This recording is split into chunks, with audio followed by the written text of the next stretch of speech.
நபிகள் நாயகம் ஸல்லல்லாஹு அலைஹி வஸல்லம் அவர்கள் சொன்னார்கள், உதுகுரு மஹாசின மௌதாக்கும், உங்களில் முன் சென்றவர்களுடைய நல்லவைகளை எல்லாம் எடுத்து சொல்லுங்க.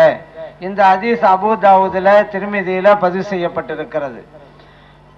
நல்லடியார்களை பற்றி நினைவு கூறுவது நபிகள் நாயகம் ஸல்லல்லாஹு அலைஹி வஸல்லம் அவர்கள் சொல்லி தந்த ஒரு சுன்னத்தான வழிமுறை அப்படிங்கிறத நம்ம புரிந்து கொள்ளணும். மேலும் நபிகள் நாயகம் ஸல்லல்லாஹு அலைஹி வஸல்லம் அவருடைய காலத்திலேயே பத்ரு யுத்தத்தில் ஷஹீதானாங்கல்ல சஹாபா பெருமக்கள், அவர்களுடைய புகழையெல்லாம் சிறுமிகள் தஃபடித்து புகழ்ந்தார்கள். அதை நபிகள் நாயகம் ஸல்லல்லாஹு அலைஹி வஸல்லம் அவர்கள் அங்கே அமர்ந்து தங்களுடைய காதுகளால் கேட்டார்கள். இந்த ஹதீஸ் புகாரில பதிவு செய்யப்பட்டிருக்கிறது. நல்லடியார்களுடைய சிறப்புகளை சொல்வதுங்கிறது மார்க்கத்திலே உள்ளடங்கிய ஒரு விஷயம் என்பதை நாம் அறிந்து கொள்ள வேண்டும்.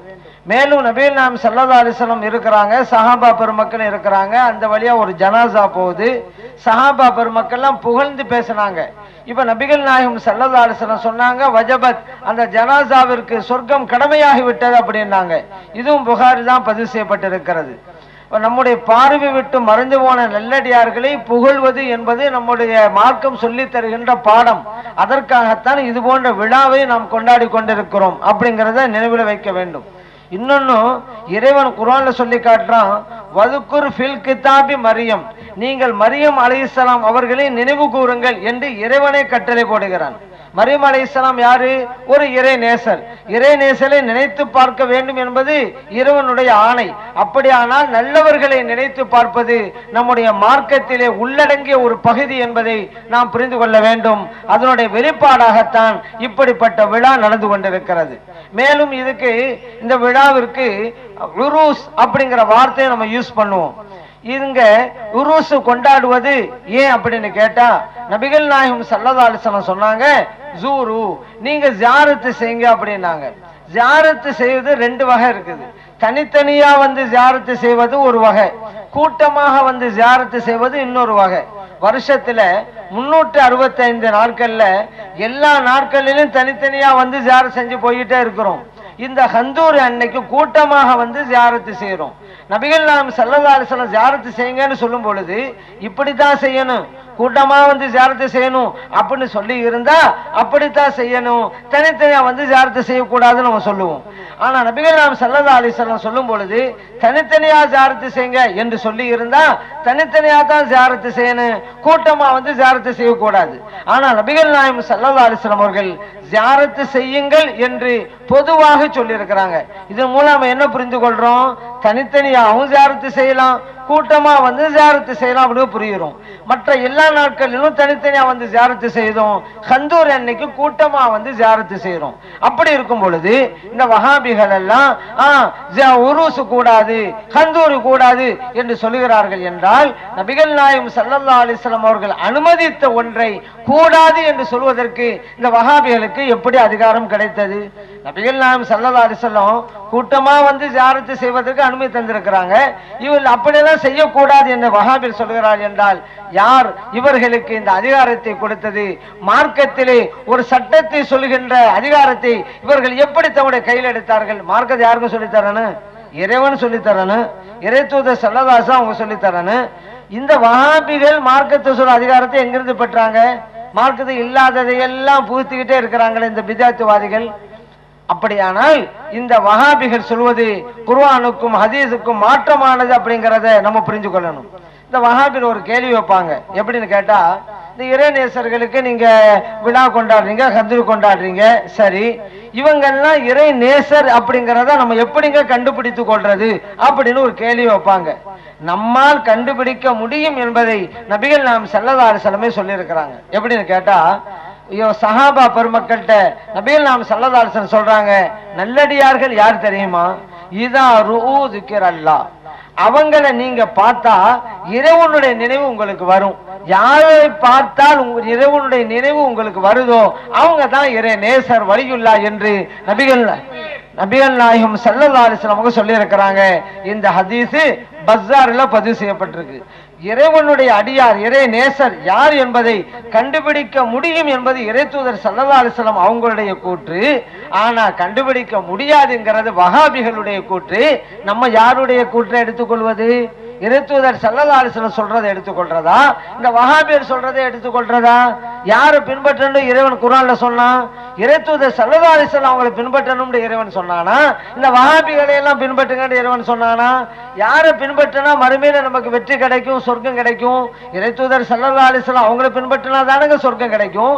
அதுல தானங்க மறுமையில வெற்றி இருக்கிறது. அப்ப இந்த வஹாபிகளை பின்பற்றினாவா வெற்றி கிடைக்கும், சொர்க்கம் கிடைக்கும்? அதனால இறைத்தூதர் ஸல்லல்லாஹு அலைஹி வஸல்லம் என்ன சொல்றான்னு நம்ம பார்க்கணும். அவங்க தெளிவா சொல்லிட்டாங்க இறை நேசர்கள் யார் என்று கண்டுபிடிக்க முடியுங்கிறது. இன்னொன்னு பாருங்க, இறைவன் ஹதீஸ குதிசியில சொல்றான். புகாரிலே இது பதிவு செய்யப்பட்டிருக்கு. ஹதீஸ குதிசினா என்ன? இறைவன் சொல்வதாக நபிகள் நாயகம் ஸல்லல்லாஹு அலைஹி வஸல்லம் சொல்லி காட்டுவாங்க. அதுதான் ஹதீஸ குதிசி.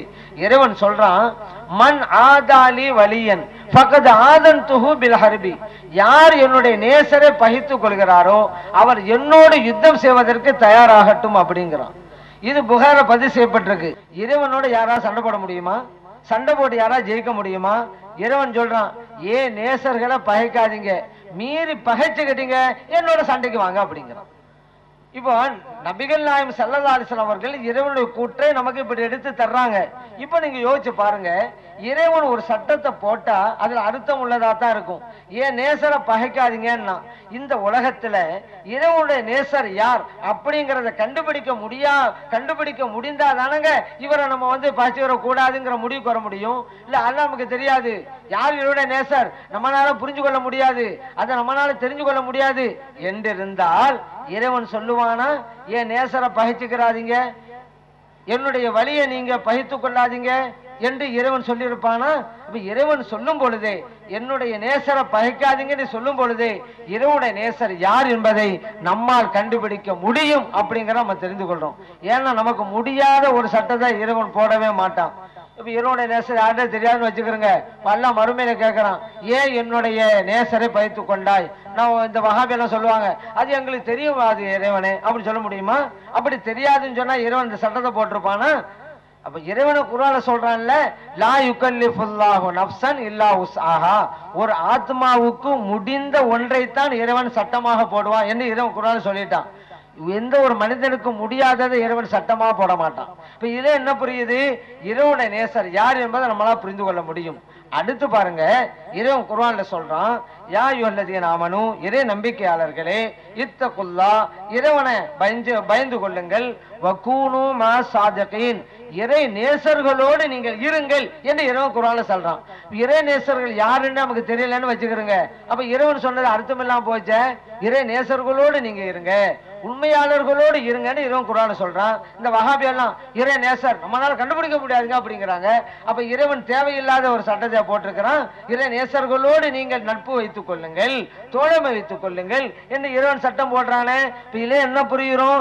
இறை நேசர்கள் யார் என்பதை நம்மால் புரிந்து கொள்ள முடியுங்கிற பார்க்கிறோம். அதே போல பாருங்க, இது போன்ற தர்காவெல்லாம் கூடாது அப்படின்னு இந்த வஹாபி எல்லாம் சொல்லுவாங்க. பொதுவாக ஜியாரத் என்பதற்கு ஹதீஸிலே எண்ணற்ற ஹதீஸ்கள்லாம் இருக்குது, ஸல்லல்லாஹு அலைஹி வஸல்லம் பொன்மொழிகள்லாம் இருக்கு. ஆனா உங்களுக்கு மிக மிக மிக சுருக்கமா ஒரு பாயிண்ட் சொல்லிடுறேன். இந்த தர்கா ஜியாரத்து இதுதான் சத்தியத்தினுடைய பாதை அப்படிங்கிறதுக்கு ஷார்ட்டா ஒரு விஷயம் உங்களுக்கு சொல்றேன்.